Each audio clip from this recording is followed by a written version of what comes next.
A very good evening, dear viewers. Welcome to the English News Bulletin here on Rwanda Television. It is always a pleasure to have you on board. Coming up tonight, Rwanda has rejected false accusations made by the Office of the United Nations Human Rights Commission. The EAC ministers are set to meet to discuss the challenges that have continued to hinder trade in the bloc. And on the international scene, Ukrainian President Volodymyr Zelensky has emphasized the importance of including Kyiv in any peace negotiations as US President Donald Trump prepares to meet Russian President Vladimir Putin next Friday.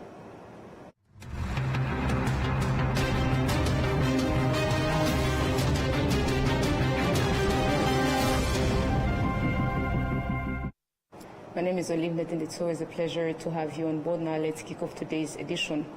Rwanda has rejected the false accusations made in the recent statement of the Office of the United Nations High Commissioner for Human Rights. The office alleges without any evidence, corroboration, or reported motives that the Rwanda Defense Force aided in the killing of what it says were 319 civilians in farms in the eastern DRC. Rwanda has stressed that the gratuitous inclusion of the RDF in these allegations is unacceptable and brings into question the credibility of the Office of the United Nations High Commissioner for Human Rights and its methodology. The statement issued by the Rwanda concluding by noting that in a context where the United Nations Organization Stabilization Mission in the Democratic Republic of the Congo has long failed to protect civilians affected by insecurity, the sensational allegations by the Office of the United Nations High Commissioner for Human Rights risk to undermine the ongoing peace processes for a peaceful resolution of the conflict in the DRC. Analysts say such reports delay progress in ongoing peace negotiations and the implementation of the related agreements. They also emphasize that these reports are usually influenced by specific interests pursued by the organizations behind them. That it is a subjective statement, it is unprofessional, especially where you can say something repeatedly, but without evidence, without the ability to prove what you're saying. And for a leader to use same terminologies without proof, that's even dangerous. That's dangerous. But at least I've not seen, from what I was reading, I've not seen this commissioner referring to M23 as Rwanda-backed M23. Nevertheless, I'm not seeing from his statement associating the deaths to M23 in exclusion of any other possible group for the killing. He says M23 because M23 is in fights. With who? With the Codeco, with the FDLR, with the government of Congo, with others. So, has he been able to count and associate with proof, strict proof, who were killed by bullets from M23, by bullets from Codeco, bullets from, because he says others have done same thing. So I don't understand him. He's just self-contradicting. When I read the statement, I did not find anything new. It's just yet again a repetition of the same things for the same purposes, and eventually to create more havoc rather than solving the problems. As you rightly said, well, it's a contradiction, because you see, if we have two sets of peace agreements, one between Rwanda and the RDC, the DRC in Washington, and another one between Congolese themselves, among themselves, in Doha. Then you wonder, say, why does it come at this particular time?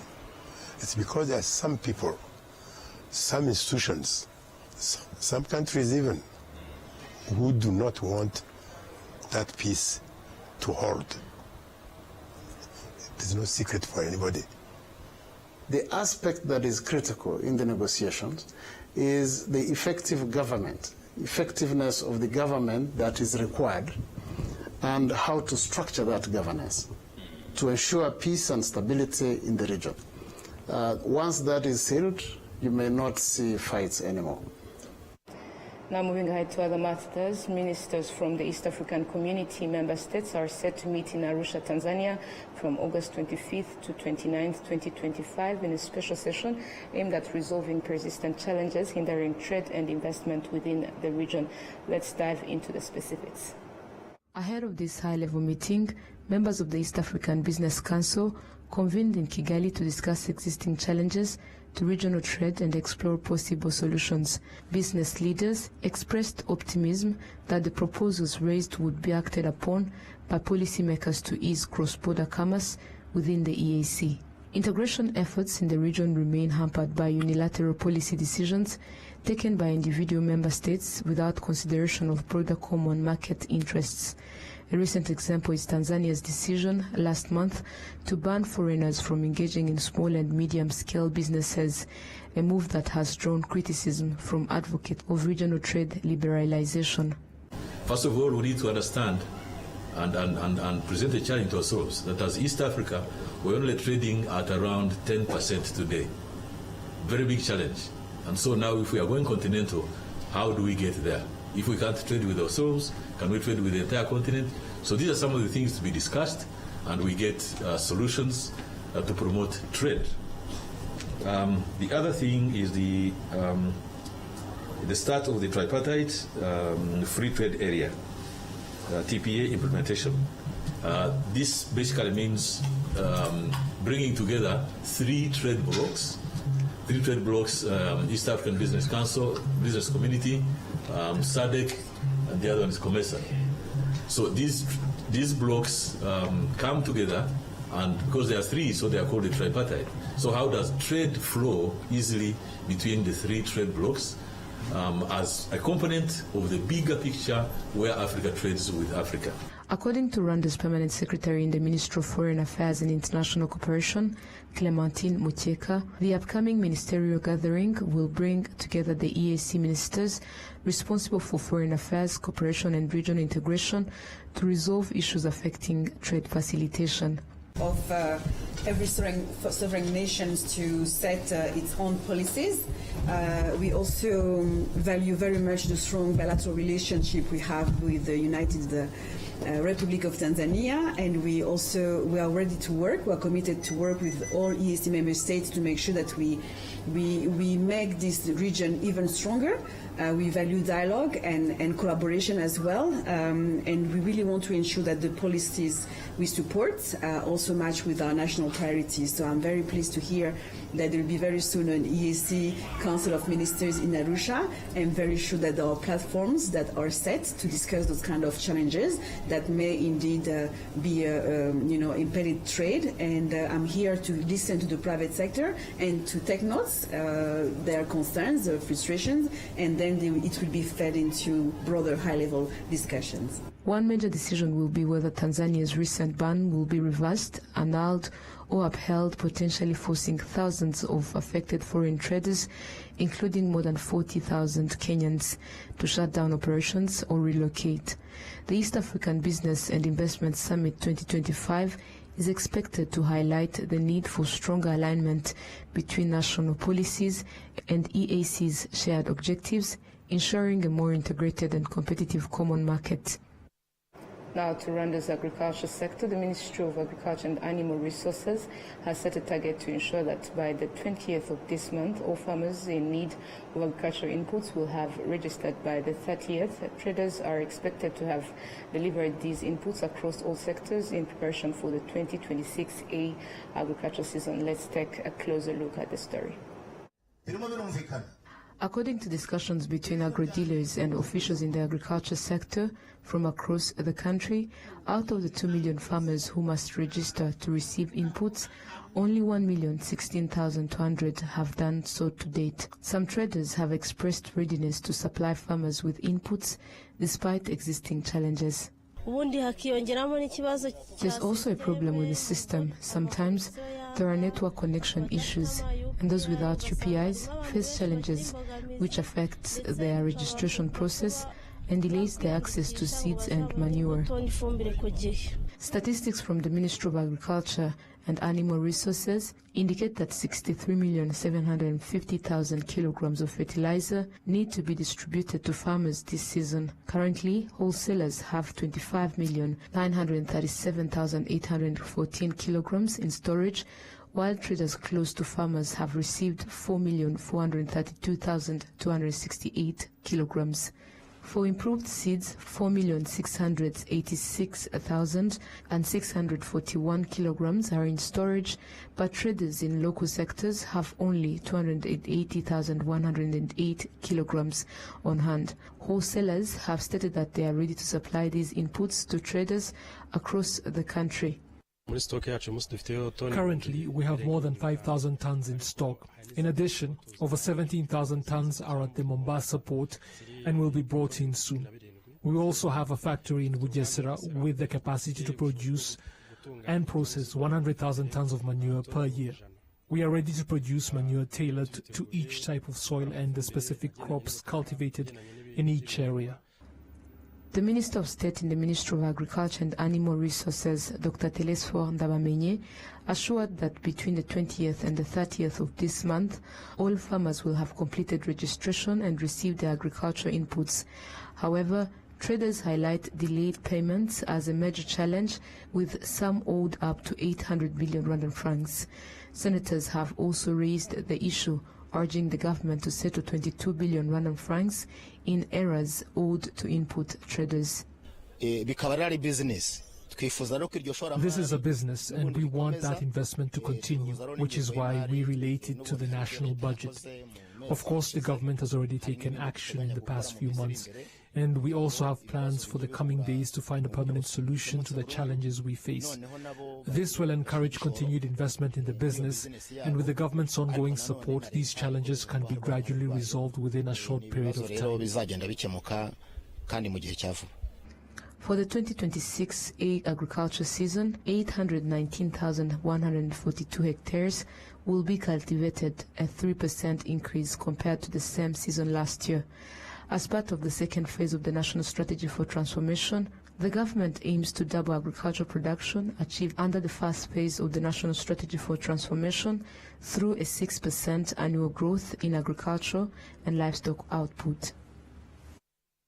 To Rwanda's economic sector, the National Institute of Statistics of Rwanda has released a report showing the price trends in both urban and rural areas, revealing that overall prices in Rwanda increased by 7.2% in July this year compared to the previous year. Here is what you need to know. Consumer Price Index report published by the National Institute of Statistics of Rwanda tracks changes in the prices of goods and services commonly purchased over a period of time. In July 2025, prices in urban areas increased by 7.3% compared to July 2024. In June 2025, the increase was 7%. The price rise in July 2025 was mainly driven by increases in the prices of food and non-alcoholic beverages by 6.4%, alcoholic beverages and tobacco by 12.2%, medical care by 70.7%, transport by 7%, and restaurant and accommodation services by 20.1%. Comparing July 2025 to July 2024, the prices of non-food and energy products increased by 7.7%. Compared to June 2025, prices increased by 0.1%, mainly due to a 69.6% rise in medical care prices and a 2.7% increase in transport costs. According to prices in rural areas, in July 2025, prices in rural areas rose by 7% compared to July 2024. In June 2025, the increase was 9.2%. Contributing factors to the July 2025 increase included a 6.6% rise in food and non-alcoholic beverage prices, a 10.5% rise in alcoholic beverages and tobacco, a 57.4% increase in medical care, and a 14.5% increase in restaurant and accommodation prices. Compared to June 2025, prices decreased by 1.1%, mainly driven by a 3.3% decline in non-alcoholic beverage prices. The overall prices in urban and rural areas combined. In July 2025, overall prices in Rwanda increased by 7.2% compared to July 2024. In June 2025, the increase was 8.3%.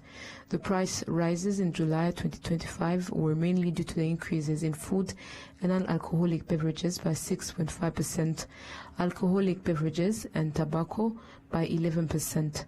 Medical care by 63.7%, and restaurant and accommodation services by 17.6%.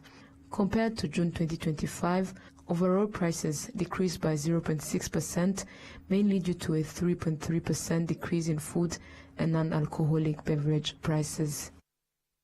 Moving ahead, the city of Kigali says it plans to increase the number of car-free zones, areas where vehicles are not allowed, to further promote tourism and environmentally friendly commerce. Business owners in these zones confirm that the initiative has brought new opportunities for their daily trade. Imbuga City Walk, located in Nyarugenge district near the city of Kigali offices, is one of the areas that have been renowned under the car-free zones program, aiming to improve quality of life, boost tourism, and support eco-friendly businesses within the city, including another car-free zone in Nyamirambo. These zones now host various activities such as trade, entertainment, sports, and places for people of all ages to relax. In the Remera sector, a former car-free zone, entrepreneurs confirmed that the changes brought new opportunities for self-employment. The Director General in charge of communications and education at the city of Kigali, Claudine Nirenganya, said they will continue to increase these vehicles-free areas, focusing on those places that have shown positive results. Outside Kigali, similar car-free zones were introduced in the provinces like Huye and Musanze, but they were later stopped due to various reasons.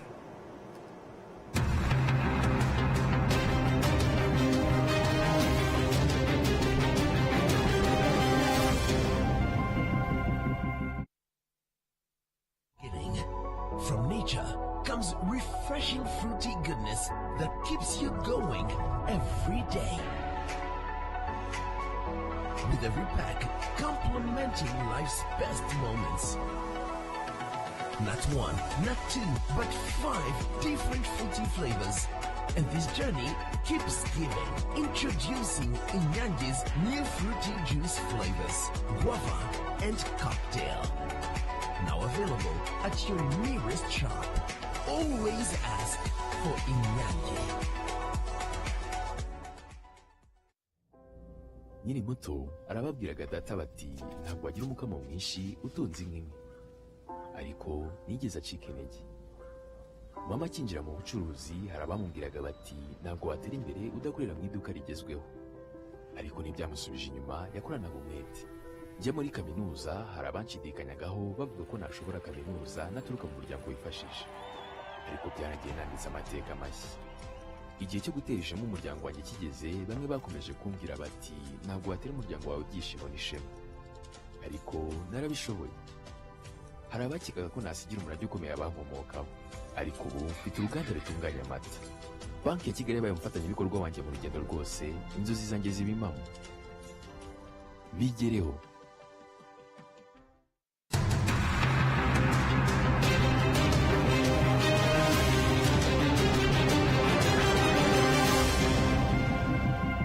You're still watching RTV News. Now to matters making headlines globally. Ukrainian President Volodymyr Zelensky has emphasized the importance of including Kyiv in any peace negotiations as US President Donald Trump prepares to meet Russian President Vladimir Putin Friday to discuss ways to resolve the ongoing conflict in Ukraine. While Trump has expressed willingness to hold a trilateral meeting with Zelensky, the upcoming summit is currently planned as a one-on-one encounter between the US and Russian leaders, prompting concerns in Ukraine about decisions being made without their input. BBC with the details. Town by town, village by village, the destruction caused by Russia's invasion has slowly moved across eastern Ukraine. Dobropilya is the latest place to see people leaving their homes. The rest of Vera's family has already moved. west to safety. Now she's joining them. At first, of course, the explosions were scary. Then the hatred for Russians grew even stronger. I'm telling you, psychologically, it's very hard. It's suffocating, the whole situation. The question is how to bring the war to an end. President Trump thinks direct talks with Vladimir Putin are the answer. Their meeting this Friday will test his theory. Territorial swaps, in practice Ukraine giving up land, will be part of the discussions. Many in Europe feel the fate of towns like Dobrapilya are not President Trump's to decide alone. We cannot accept that territorial issues between Russia and America are discussed or even decided over the heads of the Europeans or the Ukrainians. I assume that the American government feels the same way, as we have had close coordination with them. But it's not all about territory. Russia has called for the demilitarization of Ukraine, a limit on its armed forces like these recruits. It's also called for what the Kremlin says is neutrality, but others see as Kiev's freedom to choose its own path, including joining the EU or NATO. The head of the alliance last night said that that was not up for negotiation. When it comes to the geostrategic position of Ukraine in the future, when it comes to whatever is the size of the Ukrainian military, Putin has absolutely no say on any of these issues. Amidst the talks about talks, the war continues. This was the Ukrainian city of Zaporizhia yesterday. 3 years of fighting this war has required enormous sacrifice by the people of Ukraine. Ending it may be just as hard. Joe Inwood, BBC News. Tomorrow news, drivers over 70 in the UK could face a driving ban if they fail mandatory eyesight tests under proposed sweeping changes to road safety laws. The plans also aim to lower the drink driving limit in England and Wales to match Scotland's stricter rules and introduce penalty points for seatbelts offences, moves prompted by a coroner's criticism of the UK's current licensing system following fatal accidents linked to poor vision. BBC once more. Peter Westwell was hit and killed by a motorist with a history of eye problems, who'd been told by medical experts he shouldn't drive. Friends Grace Foulds and Marie Cunningham were hit and killed by a driver who struggled to see his steering wheel. This tragedy was not inevitable. It was entirely avoidable. And we are left grappling with the painful truth that if this man had acted responsibly, our mum would still be with us. Family tragedies like these seem to have prompted ministers to consider a huge shake-up of road safety laws.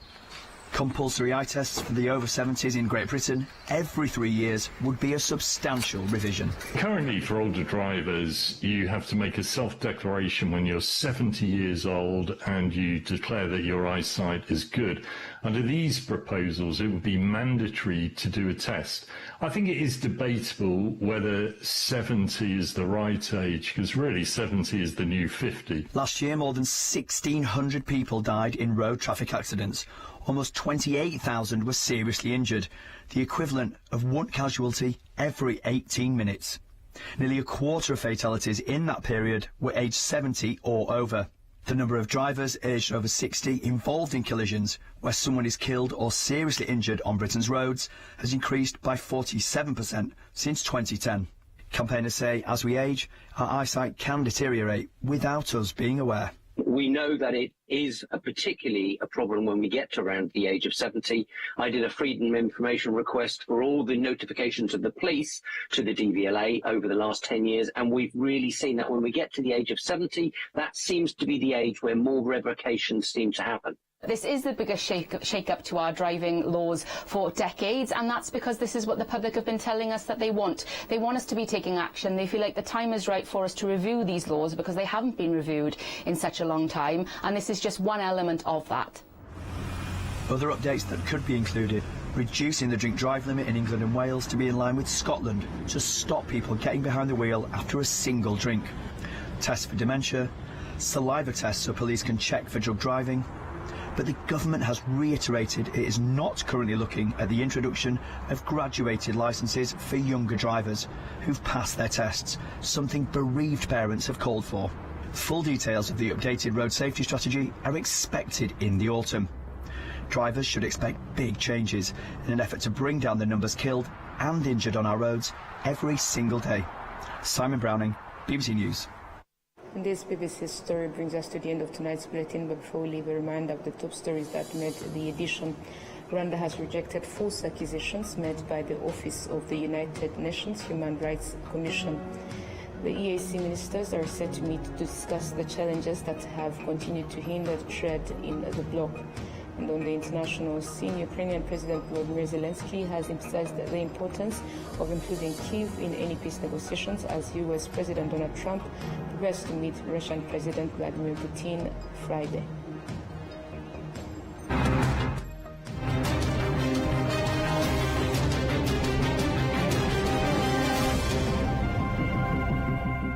And that marks the end of today's bulletin. On behalf of the entire news team, we wish you a productive week ahead. Goodbye and good night.